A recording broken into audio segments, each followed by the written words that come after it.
What's going on, everybody? Welcome to episode 31 of Drayage Junkies on this sleepy Tuesday in January the 20th, 2026. We got the boys back in town, and we got a show set up for you today that is going to be as exciting as we can make it. So, yeah, everybody stay tuned. Welcome back to it. This is the Drayage Junkies. Get ready to kick some cans and crush them all at the same time. Stay tuned.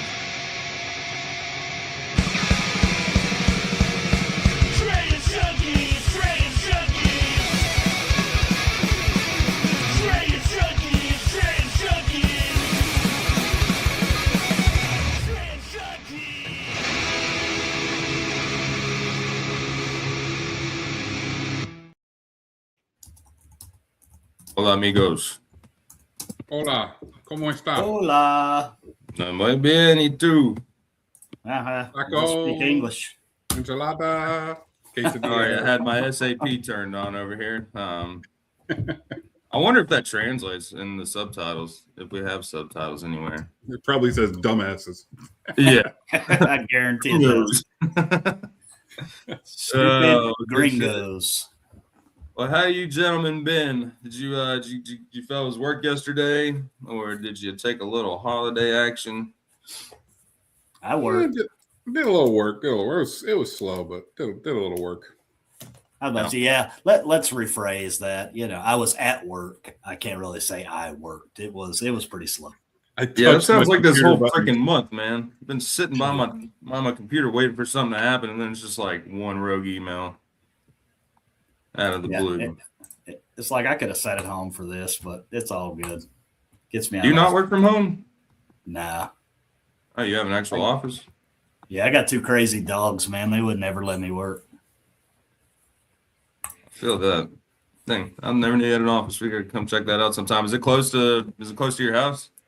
Probably 10 minutes. Ah, there Yeah. What were we doing, man? Should have gave us the grand tour down in Atlanta. Next time. I couldn't hardly catch up with you when we were in Atlanta. Right? And Steve hung out the whole time. I don't know where you were. Well, that's Steve's forte. Steve gets the lawn chair, and Steve sits there and just waves as people walk by. You know, he's a grumpy old man. Y'all just sitting there laughing at Spencer and Sean the whole time. Just probably getting all jacked up on coffee, smoking cigars. I'd walk by and be like, "What are y'all doing?" And it's like, "I don't know. Do you have drayage carrier in Boston?" I'm like, "All right, man, we're not here to work. Be out there." But I guess that's the trickle. I got my minion I'm trying to keep up with Ethan because he's getting like 4 times as much content as I am in 30 minutes. And then, I'm running around sweating my fat ass off, wishing I had a golf cart. But, Well, if Steve would have brought his trailer, I could have brought I know, dude. cart. I know. We've talked about it a billion times. And then, every time we show up and he's like, "Damn, I wish I'd have brought my golf cart." And I'm like, "Yeah, you don't say." In the meantime, I'll just sit here in this chair. Yeah, shit, dude. Bring it to Matt's. I'm going to drive that bitch inside. Good luck running around keeping up with Ethan. You better get a hoverboard or something because that. Oh no, dude! I'm gonna get one of the Coleman. I'm getting one of the Coleman mini bikes, dude. No, get a Segway, and you'll look like Paul Blart. Dude, I don't think I'm that skilled. Truth be told. Well, if you start practicing now, you'll be all right. I probably could hit some sick jumps on that. Tony Justice with Hunter Woodfin's Segway jump opener. Going for a world record. Yeah. Oh, me. No, nothing's new, brother. It is slow, man. The market's crazy slow. It's like Lunar New Year hit us very quick. I don't know what's going on. That's not till the 14th, man. Well, but I mean, like, somebody didn't get the memo. Yeah. Someone decided to shut down their warehouses and start cleaning early or something.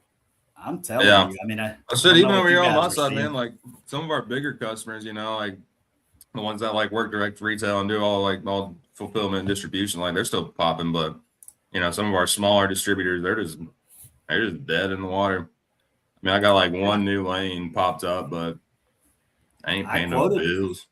Yeah, I quoted some new stuff, but I mean, as far as what I got like 1 or 2 things on the water, 1 thing getting returned, and that's like it right now. Yeah. So it's got me prospecting new areas, man. I was telling Pedro, I'm about to start going after some produce or something. Yeah. I mean, as much as I like the niche, I gotta have something to fill the gaps.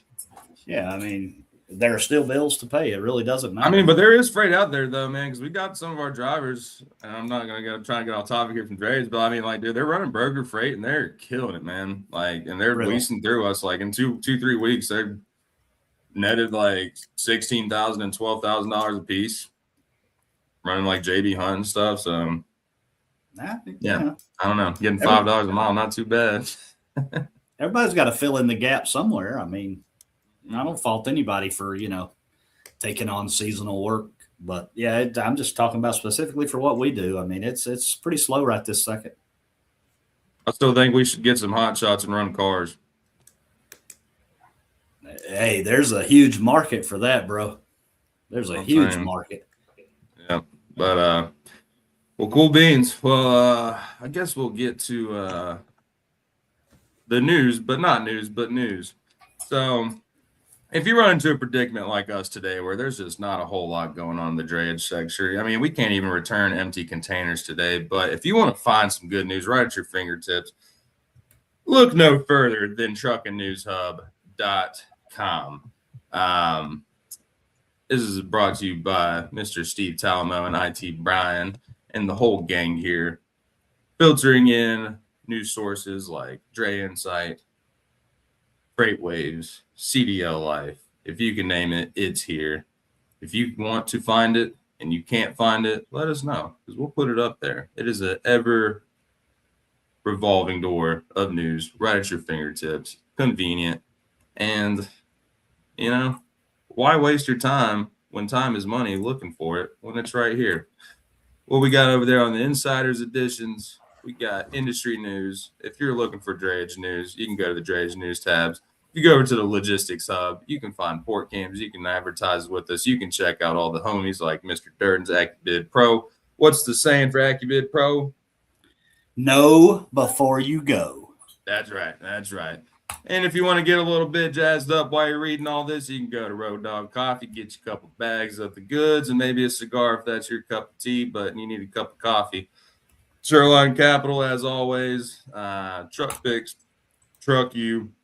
We're not saying Truck You. You can just click on Truck You and find out some news in the insurance sector there. Very important. Talk about know before you go. Don't be overpaying for your insurance if you don't need to. Shop around, baby. Shop around. That's right. Speaking of Truck Picks, fellas, we're about to be making our way over to Matt's 2026. How about that? I mean, where's the time go? What are we at? 2 months away? Yeah, about proper. Yeah, it's I mean, dude, it might as well be next week. Only a couple more sleeps, and it'll be like, all right, got to pack up, get down to Jordan or up to Louisville. It's a couple sleeps for you young fellas. It's a lot of sleeps for me and Steve. Yeah, right. We get up early, but we go to bed a hell of a lot earlier than they do. Yes, sir, we do. I try to, man. And sometimes this West Coast work. That's what everybody busts me about it. Sometimes I don't stop working until like 8, 9 o'clock at night. So yeah, I ain't waking up before everybody else. I do though. But it is wearing me out. What's going on at Wando today? Steve, what was I guess let's kind of dive into this. We'll get to the Indian news later, but what's your predicament going on with these containers? Well, like I was talking about before, right? I mean, my business shifted a good bit from imports to exports, but now kind of the challenging thing that I've seen here is even though our schedule has been booked or was booked,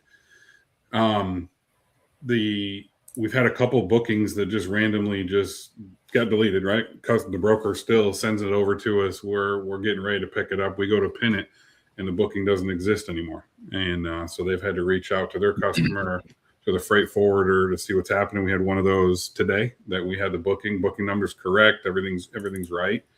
So we have that. And then, like I've talked about before, is we added in this inland port piece of the business, which has been great. And I thought it was an excellent new element to add in there. But with the inland ports, and Jimmy will talk about this a little bit about actually returning empty containers, but we're struggling getting empty containers to gate out. So we had we had this a couple weeks ago where we had like 8-10 CMA containers exports to move out of the inland port of Greer. And they ran out of CMA containers. We had that same issue again this week. We got 7 of them that we needed to get loaded and turned in by Friday. We were planning on doing 3 of them today. Only were able to do 1 of them because the inland port ran out of CMA empty containers. And I had to laugh at my customer because they spoke to their customer and said, hey, they went ahead and told us that they reserved 7 containers and blocked out 7 containers for this booking.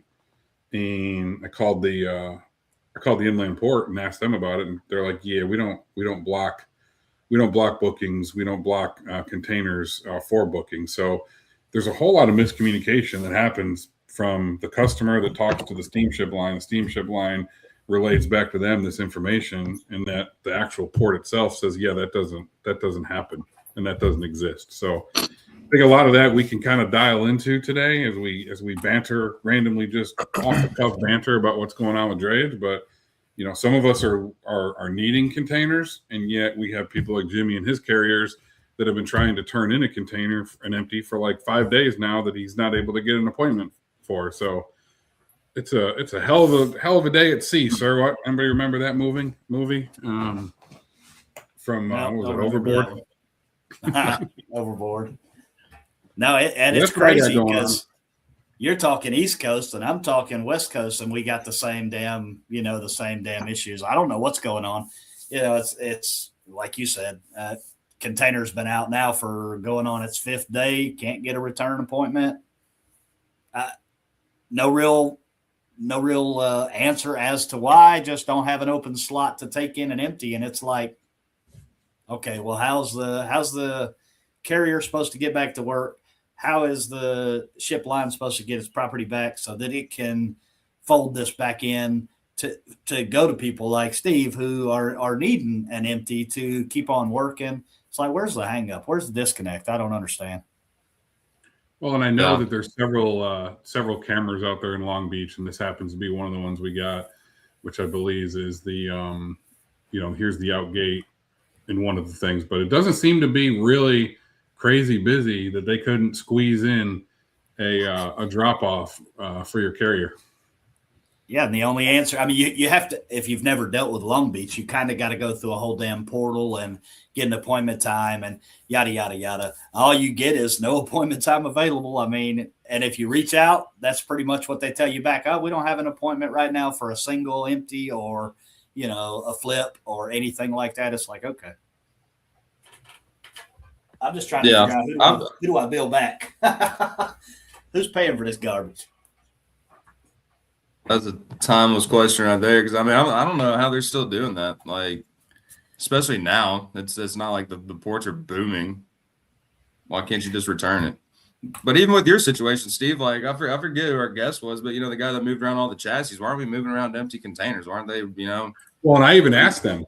So I asked that question because I have the ability to where I have trucks down here in Charleston. I'm like, hell, there's sometimes that my guy is literally bobtailing back with an empty chassis from Charleston, literally back to Anderson, which is right by Greer. Hell, he can bring an empty back for you.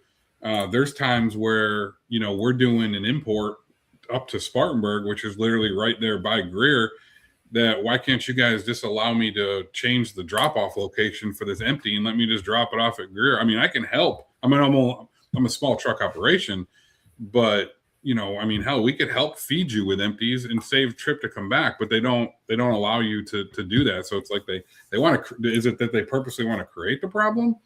Does that factor into money for them? Right. I mean, how does it work? And who's to blame and who's paying for it? Because just myself, I can think of a small way to be able to feed some empties into there. And they're like, no, we can't do that. It's like, you're out of empties for this carrier, and I'm telling you, I have one I can give you back, and you don't want it. It's got to be based off volume projections and things of that nature. But you could be right that maybe it's just they don't want to push the button in the system and shift it to another location, and they're just being lazy. I mean, the problem is with doing this, there's a cost involved for everybody in the process other than them. but to my side, there's a cost involved for them because you're not getting to send that container back out into the market if we don't get it back to you. So there's a cost for everybody. So I'm not really sure where it makes sense not to try to actually figure out the bottleneck.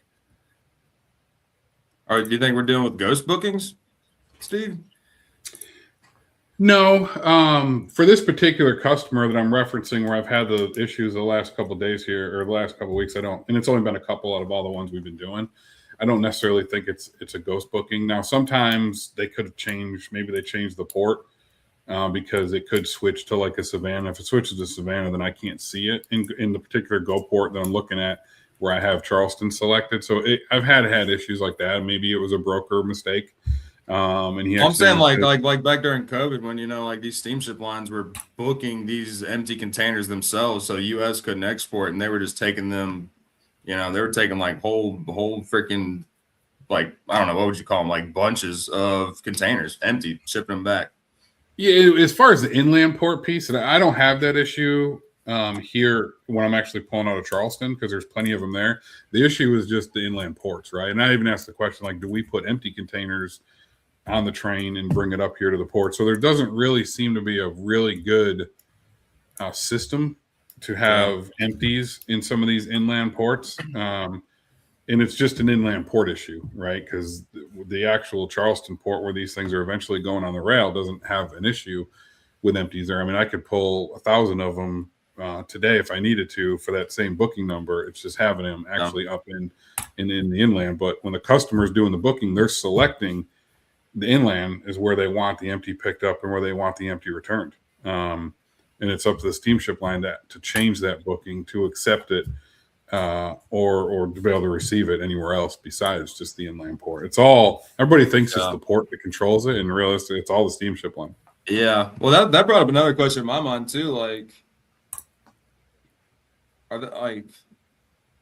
what would be the process of, you know, like say you owned a few containers and like, you know, you like kind of lease them through or like lease them out to the steamship lines. Like, is that like a thing, you know, if you run into issues like this where you could say like, okay, I own this container, but we're going to use this under, you know, we're going to like, I guess, lease it out to CMA for our projects or whatever. It could be like, is that a company thing? Like, is that a business that people have? Because I mean, I know people own private containers, but yeah. So off hire containers is what they call that. And it's not, I don't know if it necessarily gets leased out or can get leased out to the vessel, to the steamship line itself. I know it can get leased out to customers themselves. So for example, Cleves could order or Red Rocket could order or own containers. And if we had a customer, but you want to make sure it gets back to you as well. So let's just say, for example, we got a customer that's importing something here. We could ship that empty container over to that customer for them to load, and then it comes back to us. And then in the meantime, you have to store it because we got a lot of off hires not a lot, I would say a lot, but we have a handful of off hire containers that come in here that once they get unloaded, we drop it off in some form of storage yard somewhere until that customer is ready to bring it back to the port empty to then put on a ship to go back to that customer to get loaded. So to answer your question, I don't know if you can do it and lease them out to steamship lines. Maybe you can, but I know 100% you could lease it out to a customer itself. So what will be the benefit if to put it in a container to store it if you can't put it on a boat? So you're going to have to move it into something else. No, you can put it on a boat. So for example, let's just say, I got 10 bookings. Say I own 10 containers and it's called, it's a shipper owned container, right? Okay. They can put that on the vessel empty and have it sent to that customer wherever they're at. The customer then loads it. They own that container. They then load it. They use that same booking to bring it back here. But let's say they're waiting a month or two before they're ready to ship those back to be loaded again. They just have to be stored somewhere off-site. Those containers can't be stored at the ports. They're stored at some off-site terminal. And then once they're ready to reuse them again, ideally, if you have multiple customers in that same area to where you're using that container for an export, so now it's loaded and going back to that region, then once they're ready to reuse them again, they just have to be stored somewhere off-site. They can't, those containers can't be stored at the ports. They're stored at some off-site terminal. And then once they're ready to reuse them again, they ideally, if you have multiple customers in that same area to where you're using that container for an export, so now it's loaded and going back to that region, or that port wherever it's located. Let's say it's a port in India, right? And you have an export that's going back there, and you're using that container for that. And then once it's loaded, now that customer can use that container to load and then come back as an import. Gotcha. Yeah. And I've seen it too. There's this one prospect I had. I need to find him. Maybe y'all could do some business, but his whole business is like Christmas lights. So he just imports a shit ton of Christmas lights, and I was actually talking to him about it because he was wanting to find containers to buy just to keep on his property. But yeah, that's like what you were talking about though, Steve, because like it's like, I don't know, like chartering an airplane. I know it's like a major difference, but you don't own it, but you're kind of filling in a gap where the service or the equipment's needed. So like you're saying, you give that customer your private container, ship it out there, and then you find someone maybe get with a forwarder, and you're just making money off these containers that are getting shipped around the world. I guess you ought to put tracking on there somehow or whatever, but I don't know, could be lucrative. Well, and it might be a little bit of a headache, but I don't know, it'd be interesting.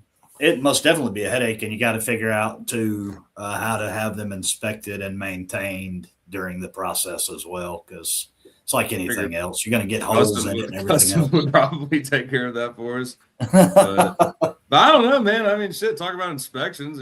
Some of the containers Steve showed me, like they're all freaking rusted out and busted up, and so you can. I don't know how low the bar is, but I don't imagine it's that high either on the quality of these containers. I would imagine it's really up to who's stuffing them. If it's up to your standards, like ain't their product, you're paying them either way. You can return an empty container that's flagged that has some kind of damage on. Obviously, if it's massive damage, then it's not going to fly. But you can have a container that's got some damage to it, and they'll return it right back to the regular stock.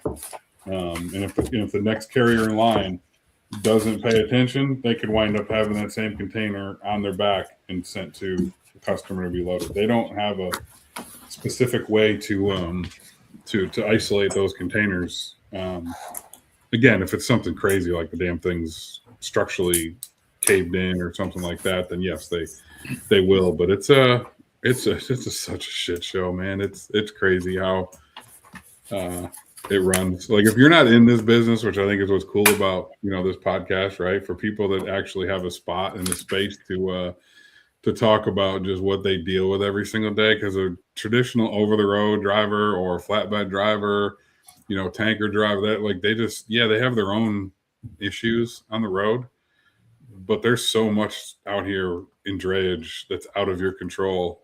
It's not even funny, both from a broker standpoint and a carrier standpoint. Yeah, it'll make your head spin. Perfect example. Like, let's say, for example, this customer that Jimmy has right now, or the carrier that Jimmy has right now, right? Is that a pool chassis that container's on that you can't get turned in, or is that his own private chassis, right? Private. So now he's using his private chassis. He's got a container sitting on it that he can't get off. So now it's costing him money to where now he had to go lease another chassis so he can continue to work these next few days. And let's be honest, right? The money that you're getting for a chassis charge for that thing to be sitting on it, you're not making millions of dollars. It's not like you can charge $1,000 a day for an inconvenience fee for a container sitting on this chassis. Now your private chassis is now tied up because it's got a container sitting on it that you can't do anything with. And now you're having to go lease another chassis for a couple of weeks until that one gets unloaded. Like, it's a train wreck. Now, if you happen to know somebody with a big ass forklift that you can take it off that chassis and drop it on the ground somewhere, again, where the hammer lift can come into play, then yeah, it's a whole different world. But the typical small carrier doesn't have that sitting at a shop somewhere where he can, if you really want to get creative, he could hire a rotator with a tow truck with a rotator on there and have it lifted off, especially if it's empty, and dropped on the ground and continue his business. But that's the one thing I hate about owning my own chassis. It's like I'd rather use the pool ones, because it's like if I just got to sit that thing in my yard, lock it up, and store it for 6 months until Long Beach can figure out that they want their damn container back, so be it. I'll just charge them $40 a day and let it sit there. Yeah, that's a workaround for sure. But you're also talking about now you're making 3-4 extra moves Mhm. when it really should play out like, hey, so-and-so at Port X, even if you need an appointment, if you've dealt with Long Beach, which I know Hunter has, you got to have appointments to do a lot of shit out there. So-and-so at Port X, I need the next available to return an empty. You should just be able to get a spot to return an empty. That makes life. I mean, where's the bottleneck? I mean, are you that understaffed, or are the shipping lines not moving the empties so there's no storage space? There's something there. If I'm the carrier, yeah, cool. Maybe I have a way to get this off, and maybe I can use my chassis. But now if I'm talking 2 or 3 or 4 extra movements, because at some point it has to go back. So I took a movement, couldn't get an appointment, so now I've parked it on my yard. Now I got a movement to get an employee and equipment to set that off of my chassis. My truck is now going to go back to work. That's 3 movements. Now my truck's going to come back in the yard. I got to get it set back on the chassis as 4 movements. I got to take it back to the port. It's 5 movements when it should have happened in 1. So potentially, other than it taking up space and now chassis fees, I might have actually lost a whole nother day of work as well, because I have to tie this truck up and they say, okay, cool.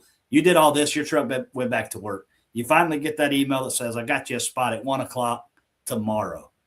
Well, that's smack in the middle of the day. Now what? I probably lost the whole day, and there's no charging anybody back for that. You don't get to say, hey, broker X, I lost the whole day. You owe me another $1,000, because broker X is going to laugh at you. You might get paid, but y'all will never work together ever again. So it opens this whole can of worms. I mean, it's crazy. Well, and let's think of this too. So what steamship line is it? Costco, I believe. Okay. So typically Costco, I think, is 3 to 4 business days on detention. So now at some point that customer, if not already, because I think you said it's been out for 5 days, that 5 days. customer is now paying detention on that container to be out. Maersk is 3 business days. So that customer is now sitting there, and what does he do, or customer do at this point, right? Is he going to then back charge the broker because we didn't get it in, right? So now all of a sudden, so you got the carrier that's losing out because they can't. They're sitting on their chassis. It's going to be inconvenient to them for this move. You got the customer that's being billed detention because the carrier didn't get it back in within the 3 or 4 business days. You got the broker that's stuck in the middle that's going to have invoices coming from the carrier, and he's going to have probably return invoices coming from the customer, and he's going to be in the middle going, shit, what am I paying and who am I paying? Because am I going to lose money on this? Yeah, I mean, it's not like you can sit there and roll all that back. This isn't the carrier's fault. If this is a port system issue, you can't say, well, carrier X, you sat on my shit. No, they didn't. So hold on, Jimmy. Let's catch her up here, right? So what we started with this conversation is when we went to make an appointment, or Jimmy, you can go ahead and go into details a little bit more to answer this question right here. Asia asked a question, couldn't this all be avoided if we set an appointment to return with the port? I came in the middle of the combo. That is correct. It can all be avoided if you set an appointment with the port. Problem is, go to set an appointment with the port, no availability is the problem. The carrier's doing the right thing. They know the process. They work Long Beach all the time. So this all starts, pull the container Thursday, get it unloaded on Friday evening, set your return appointment, no available appointments. You get the schedule, closed Saturday, Sunday, no available appointments. Monday, no available appointment. This is the constant battle. I mean, that's why it really matters. The carriers you work with really matters. You don't want somebody who doesn't already know the systems, or you're really going to have a headache. But yes, it can be avoided with making the return appointment, which you have to do. But what do you do when there aren't appointments? That's where this conversation is headed to. Hopefully that kind of cleared it up, Asia.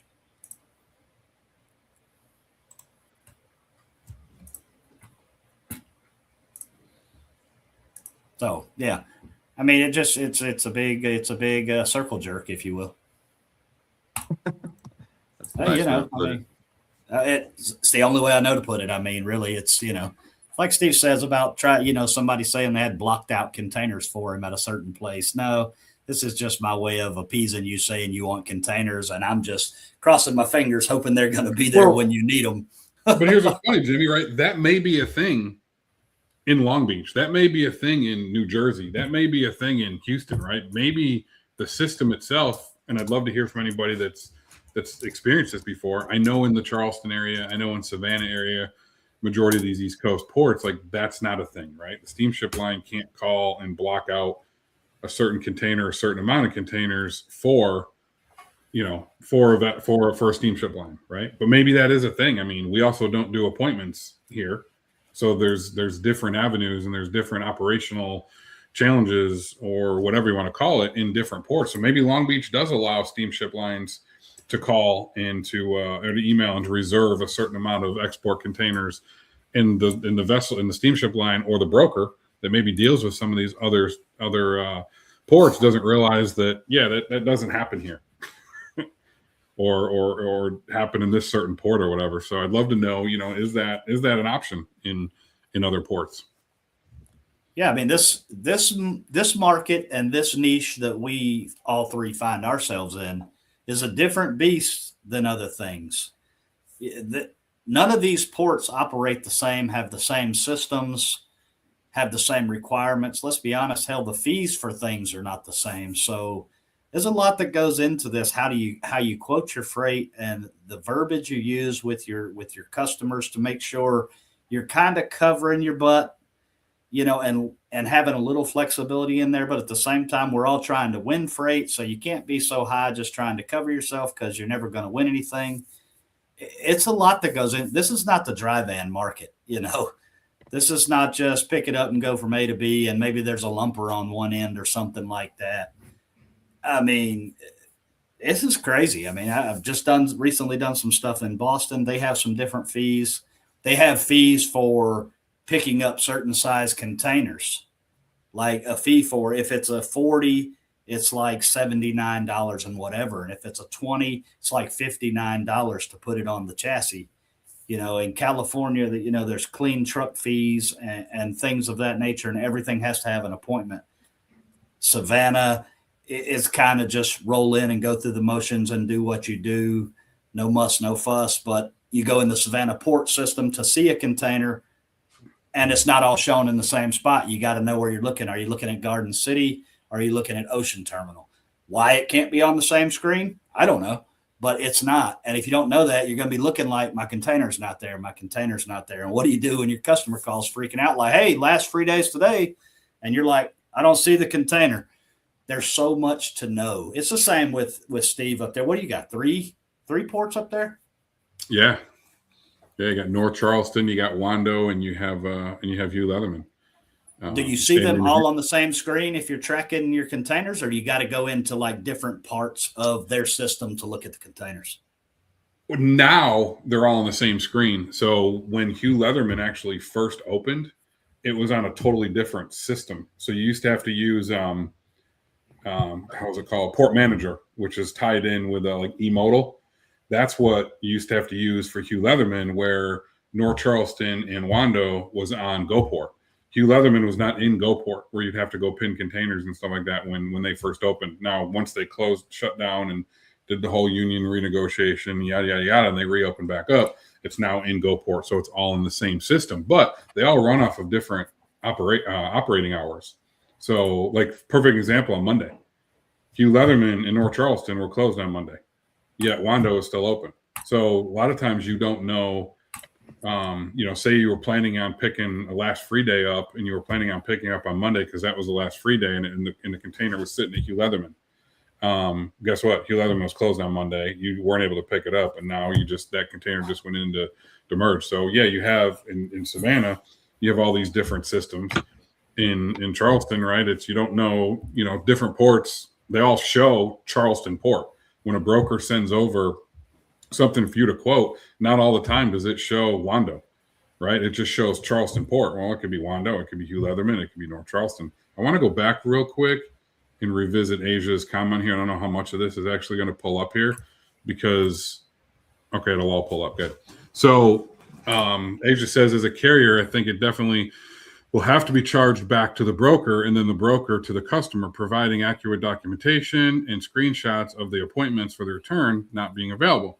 I hate when this happens. Carriers for sure need storage, chassis fees paid for those days, and hopefully they will go rent another chassis to be able to complete other moves. Well, here's what's funny, Asia, and here's what I'd say. If you have a long, and this is where relationships matter so much in this industry, because if you have a broker that you've been dealing with for a long time and you know, and you've dealt with them on these situations before, you can sleep at night knowing that your stuff's going to get paid and you know that you can invoice them and this stuff's going to get paid.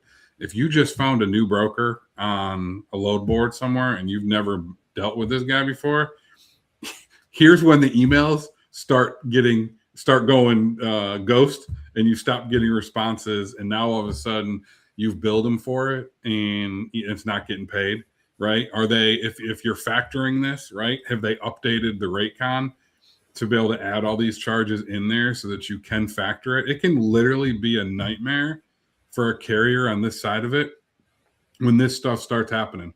I have a broker on our asset side that we don't deal with anymore for the exact reason that anytime there were changes that have to be made, I could never get him to update the rate cons accordingly, and I had to eat so much money in this extra stuff like this. He was great at paying when business was normal, when the traditional pick up the container, delivered it, brought it down happened. It was great. He got paid. We got paid. There was no issues.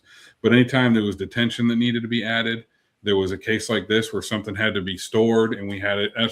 You could never get the guy to update the rate con to where, in my case, I factor with Shoreline, right? I can't accept Clint and his team to accept some additional charges from me that then Shoreline would have to eat, right? If the customer didn't update that rate con to include that stuff on there. So to answer Asia, right, and to have that conversation go a little bit deeper, if you're working with the right broker, absolutely, you're going to be in a good spot and this stuff's going to get paid for. But stuff like that Jimmy's talking about right now can literally be a nightmare to try to get paid for on a broker that you don't have a good relationship with. Yeah, that's the key factor. I mean, there's got to be an understanding, but it'll start at square one too. As a broker, you already know that the carrier is going to come at you with these charges. If you haven't done the right thing and you put this in your verbiage with your customer, you're in the same spot, because Jimmy, as the guy he is, I'm going to pay the carrier. And if the customer doesn't want to own up, guess what? I have to eat the money. This is where you get into back into the rabbit hole of margins and who makes too much money, and the broker keeps all the money. The responsibility of the broker, this is in my opinion, no one has to agree with it, I don't care, is to bid freight accordingly so that everyone can make money off the freight, if that makes any sense. You know, I don't bid freight hoping I'm going to get a truck to pull it where they're losing money and I make a ton of money. But it is bid to cover these extras along with me making a piece of change. Now, if I have to go into that to cover something to keep the relationship with the customer, that's what I do. Because losing the customer is worse than paying this carrier an extra $200-$300 for this trouble. Lose the customer, maybe you lose 100, 200, 300, 400 loads. Who knows?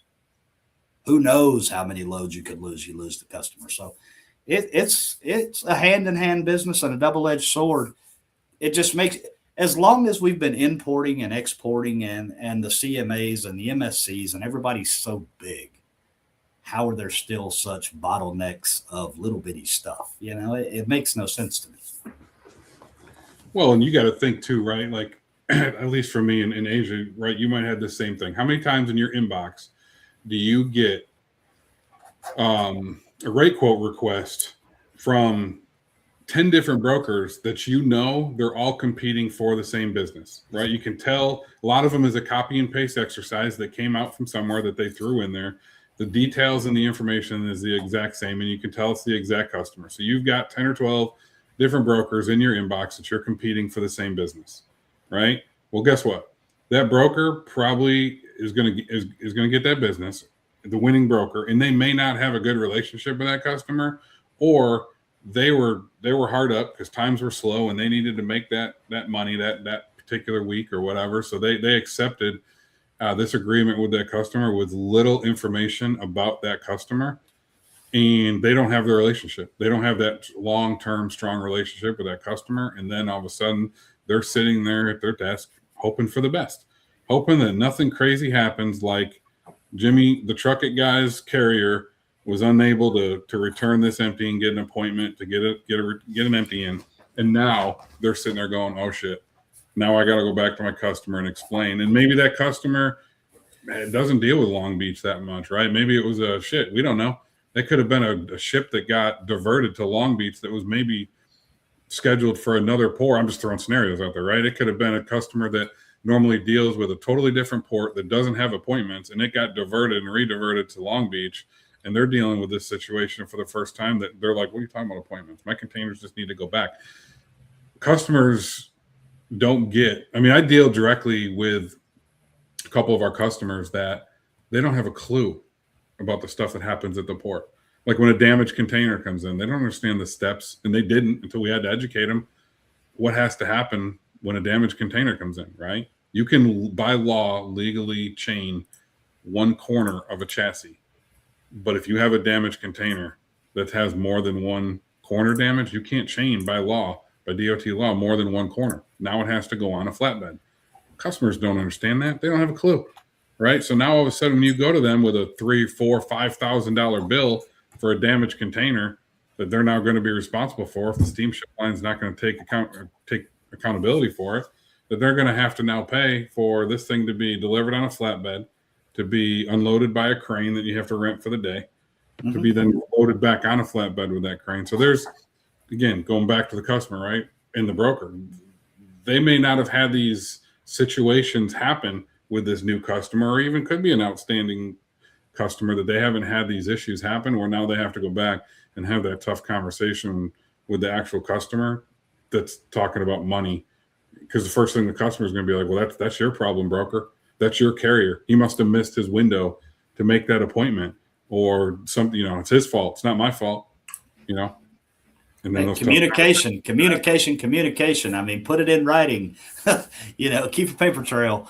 It's not always going to cover everything, but it helps the explaining process from carrier to broker to customer. It kind of helps keep everything clean. So, but yeah, I mean, it's nothing we can do about it. I mean, this is part of the game we signed up for, I wish we had the answers to everything. Like, yeah, you just pick up the phone, call this 1-800 number, and they'll get you a port appointment. You can get that. No. You send an email to 17 people and you get a response maybe 24 hours later that says, oh, sorry, we don't have any appointments. Like, well, we already knew that, dum-dum. So. And then when you do get them on the phone, you're getting the freaking roundabout. Oh, you need to talk to this person. No, you need to talk to this person. And then, yeah, it comes back to, oh, we'll send an email to this. Well, I have 10 times. It's not my department. It's not my department. Well, the way I got around that, especially because, the port is always going to blame it on the steamship line. The steamship line is always going to blame it on the port. So when I have situations like that on the asset side of the business, I will literally attach both of them in the same email. And there are times that one of them will try to respond without reply all so that the other one can see it.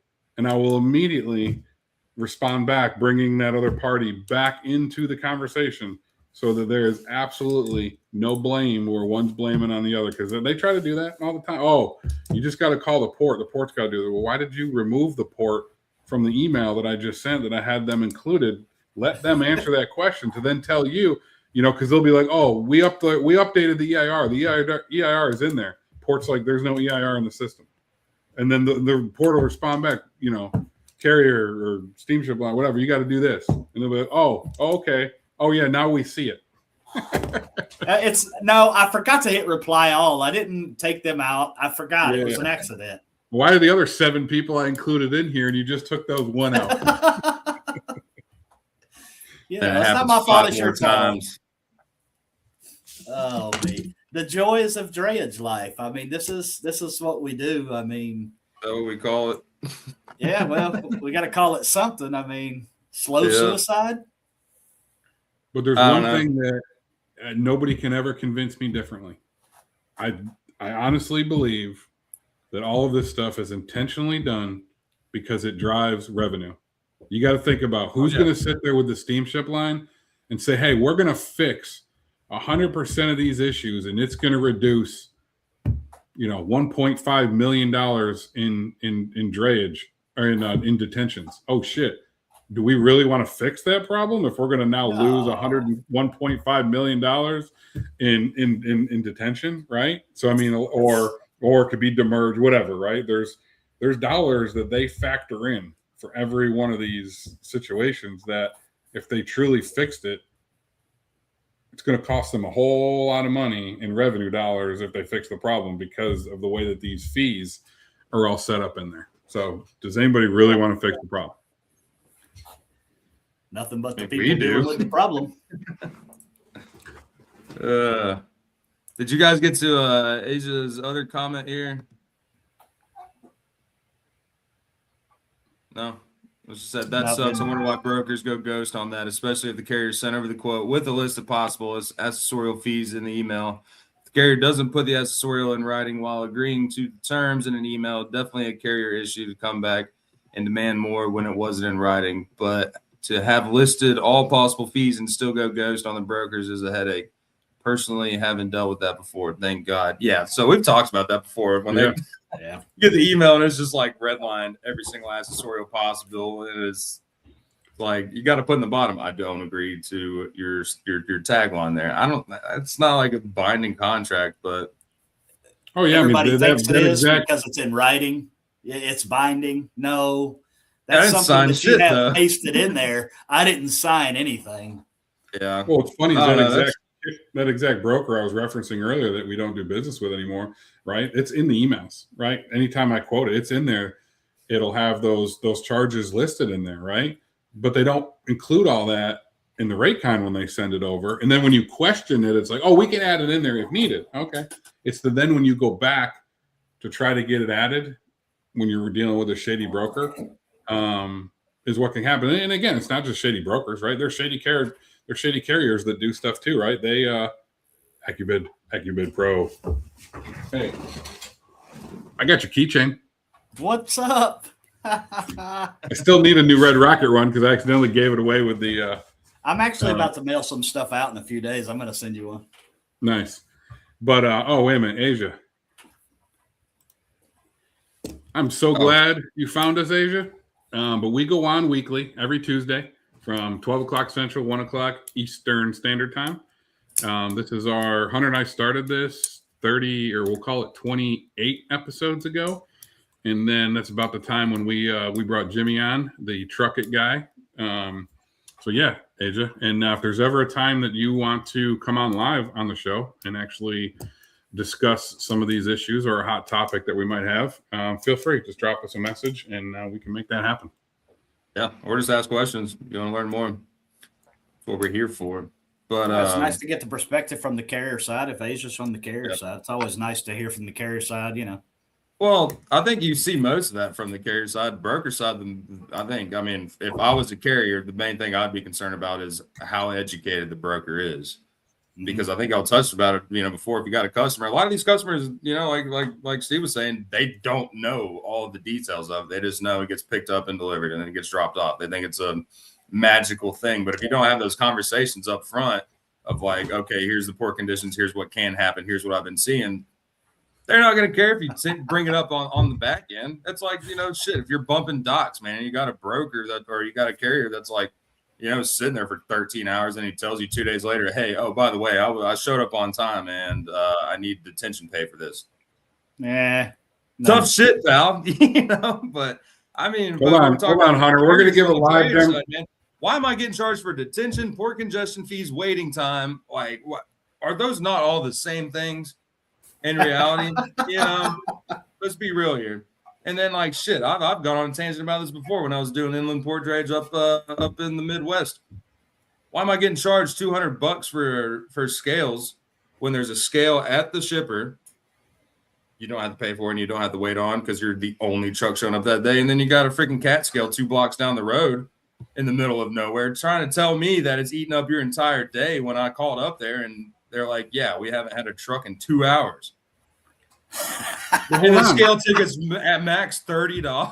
Like, let's go back to Asia's. Let's go back to Asia's comment, right, about having this stuff in writing behind. And first thing, right, did that carrier tell you that up front, Hound, that he was going to charge you $200? If he did, then you owe it to that carrier. But if he didn't, here's the thing. So the specific carrier is like a mom and daughter that were running the company, and like the daughter was out, and I talked to the mom about it. I was like, look, I'll pay y'all $100, whatever. I don't care. Like, I've already talked to the customer about it. My customer knows who you guys are, and she was like, okay, that's fair.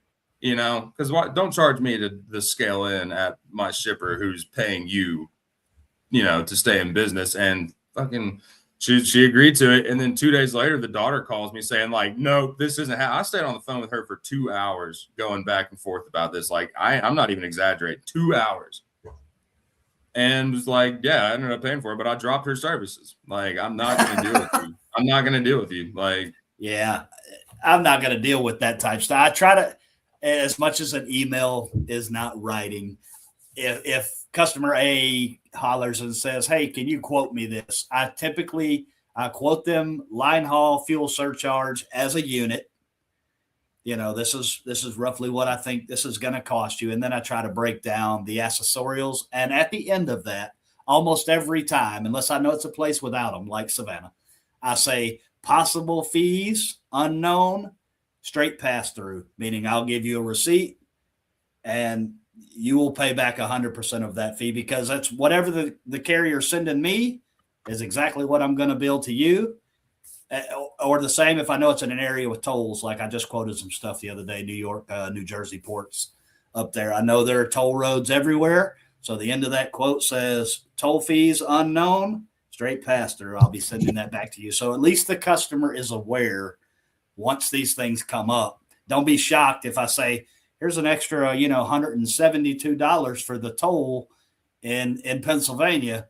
Here's the receipt. You know, I don't want to lose the customer over it. You know what I'm saying? But at the same time, what about Mr. Customer that's like, I want an all-in rate. I don't understand what these fees mean. Why can't you just give me a flat rate? And he won't like the flat rate because then I have to guess, and I'm gonna guess high. Yeah, if that makes any sense. I'm gonna add every social fee to exactly. it. You're in a 40-foot dry, and I'm gonna quote you reefer, and I'm gonna quote you triaxle, and I'm gonna quote you overweight. And 17 hours of detention. And thank you. You're going to get the high end because I can't afford to get screwed that way. What if this is $800 over what is budgeted? I can't keep eating fees like that. Let's be honest. I'm not some of these people out here. I'm not making 37% margins. I can't eat that. You know, I might eat it once. I can't eat that 2, 3, 4, 5 times. I'm shit. I'll be up there working with Steve. Yep. Like, hey, hand me some pennies, Steve. I'm broke. Hey, man, they stopped making pennies. I know they did. Broke my heart, too. Better hold on to them. They're going to be worth something someday. Hey, kind of Asia asked us another question. A quick little recap for Asia that's just joining our show for the first time today. Thank you for finding us. Jimmy is a broker, and he operates pretty much anywhere in the United States. I think his main port is Long Beach and Savannah, but he can run anything anywhere. Hunter is a broker for PCT Logistics, and he mainly does reefer wine. What am I missing there, Hunter? Yeah, LTL and consolidation. Do some imports for wineries. But he's a long-term drayage. Just a drayage junkie. Drayage lover. And I am a carrier. Asset-based carrier out of, and we mainly run our asset base out of Charleston, South Carolina. And I'm also a broker as well that operates out of the entire United States. So hopefully that answers your question. Feel free to reach out to any of us if you want to connect offline. And if you also need to make sure that your rates are correct and you know your operating costs, feel free to check out AccuBid Pro, an app that Jimmy created to help carriers know their operating cost. Hey, thanks for the shameless plug. I appreciate it. Yeah. And Asia, one more thing. If you're looking for a great factoring company, make sure you check out our sponsor for Drayage Junkies, Shoreline Capital at shorelinecapital.com. And you can actually use a code today to get your first factoring up to $2,000, no charge. Use code Shoreline365. Another shameless plug. There's my we appreciate our sponsors. Heck yeah. Yeah, Asia, I just sent you a connection request on LinkedIn. Says she works for the Intermodal Group for the past 7 years. So I think she will be able to bring some insight. So that's cool. She's probably got some stories, that's for sure. But well, fellas, that was fun banter. I mean, anything else y'all want to touch base on? Well, I think being I mentioned it real quick, wouldn't be a bad idea to thank Clint and his team at Shoreline Capital for everything they do for us. So just a real quick commercial break, being we brought it up.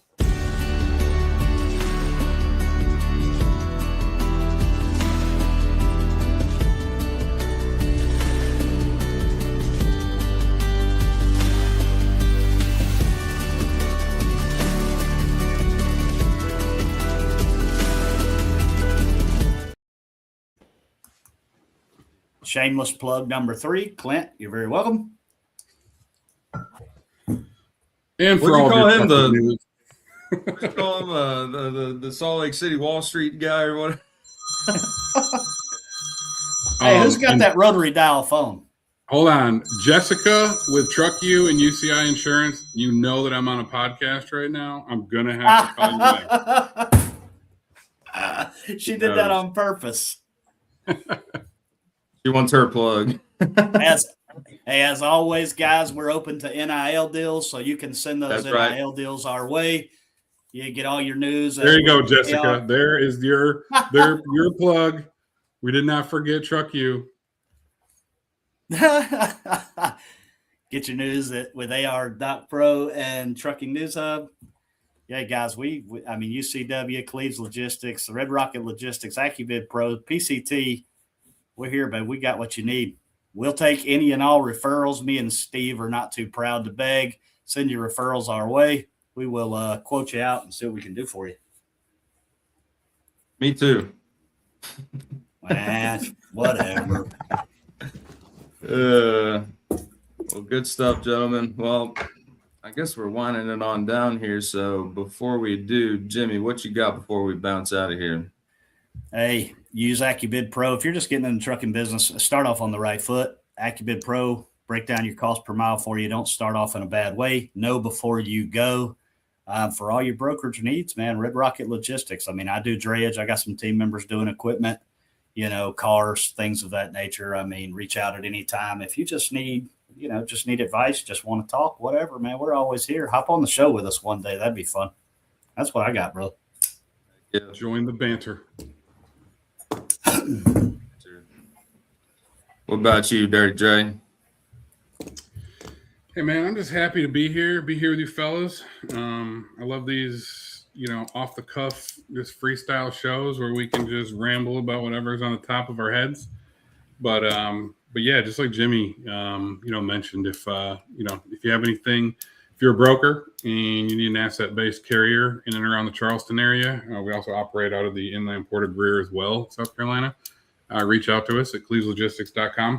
And we also run the brokerage side of the house with UCW Logistics, so we can cover you across the entire country for whatever you have and whatever you need moved. And for your latest trucking news, brought to you by the top sources in the industry, check out truckingnewshub.com. And we're always looking to partner with great companies on truckingnewshub.com as well, like we have done with the Logistics Lounge, being the news source for them, like we've done with Freight Fraud Task Force, Cleves and UCW, AccuBid. I could go on and on. So thanks for our partners and our sponsors. And if you're looking to be a part of it, please reach out to me. And Freight Hound, what you got for us? Great show, fellas. The flow is just getting better and better.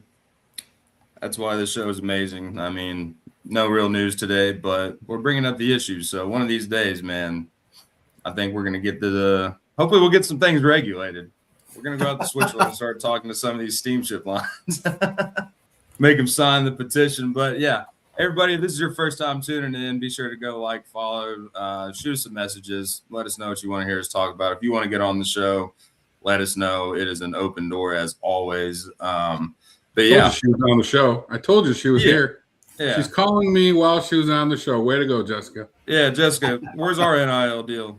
I think that's right. To be insured. We need to be insured. You know, don't be a klutz. Cover your butts. Go with United Commercial Insurance, okay? Shameless plug number 4. There we go. Yeah, Adrian, hop on with us next week. That'd be awesome. You know, we can talk about you, what you've done, and you know, get some more insight on what you're seeing out here in the wild world of drayage. So, and be sure to share. Tell your friends about us. We'd love to have you. But yeah, everybody tuning in just now, be sure to go back, check out the episode. We got into a lot of good things today that are just an ever revolving door of drayage pains and, you know, things that could potentially make it better. But until then, we will see y'all next week for episode 32. Who knows what we'll be talking about. But thank y'all so much again for the support, tuning in. If you want to send us an NIL deal, like Jimmy said, bring it on. We'd love to have you. So everybody have a wonderful week. It has been a great week so far. We're going to keep it going. But until next time, everybody stay junky. Keep crushing them cans. We'll see y'all next time.